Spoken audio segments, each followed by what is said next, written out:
Dr. Mofokeng, thanks very much for coming in. Thank you. I mean, abortion's been legal in South Africa for 20 years now, but there are still so many risks faced by women who are looking for a safe, legal abortion, a safe abortion that they can afford. Exactly. And I think we need to understand that the right to have an abortion is a human right, and it's a constitutional right in South Africa, and it is part of women's health and reproductive health and rights.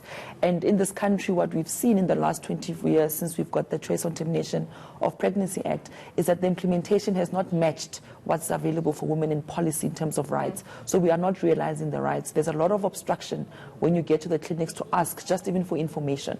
Often women, when they then say that they want to opt for an abortion, the consultation terminates at that point because of the stigma that healthcare professionals themselves harbor, and they then forget, their principles of care and their ethics of care and of medicine.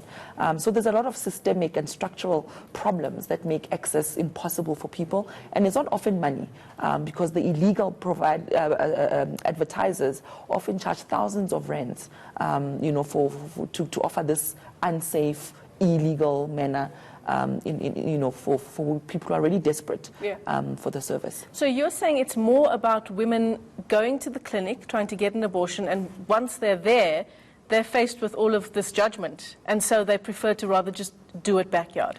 And obstruction. And I think it's a deliberate, concerted effort. What do you mean by obstruction? So sometimes when you arrive, right, you get triaged by a cleaner or a security guard before you even make it into the clinic to actually see a healthcare professional. They already think they can tell people that, oh, go away, we don't do that here. So firstly.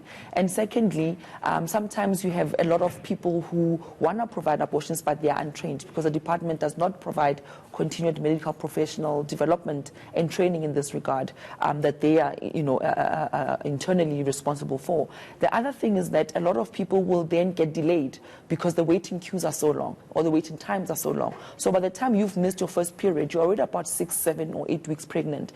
Then you go to a clinic, then they tell you to come back after 8 weeks. Already you are outside of the legal limit of the 0 to 12 weeks and having, unconditional access. And so these structural and delays within the system mean that people do become desperate and they do end up in unsafe, providers' hands. Yeah. And we've seen the posters drive anywhere, not only in Johannesburg, around the country. You see the posters advertising safe, fast, painless abortions. What are some of the horror stories you've heard coming out of women accessing this kind of service? I think also the important thing is to tell people that abortion is one of the safest medical procedures that there is.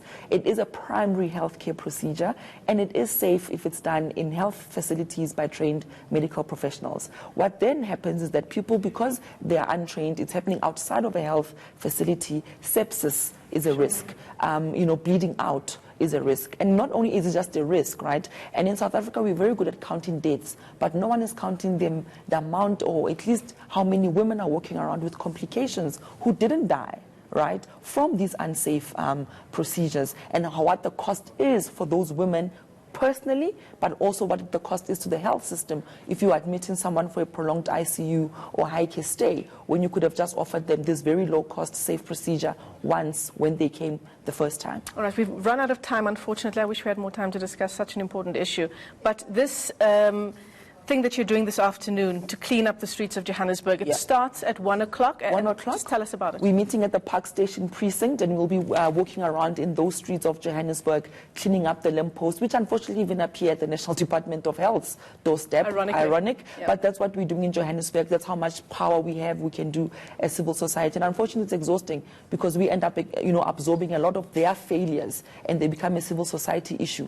And we don't have the kind of budgets that they have. But tonight, this afternoon, we are meeting. It's IPAS Activate, Nalane for Reproductive Justice, as well as SWEET. And we've formed this collaboration today to clean up the streets, give people the right information, and hopefully we can sustain that going forward. Well, thank you very much for the important work that you do, and thanks for coming into studio. She is a reproductive health activist. She's also the founder of Nalane for Reproductive Justice. Dr. Tlaleng Mofokeng joining us in studio.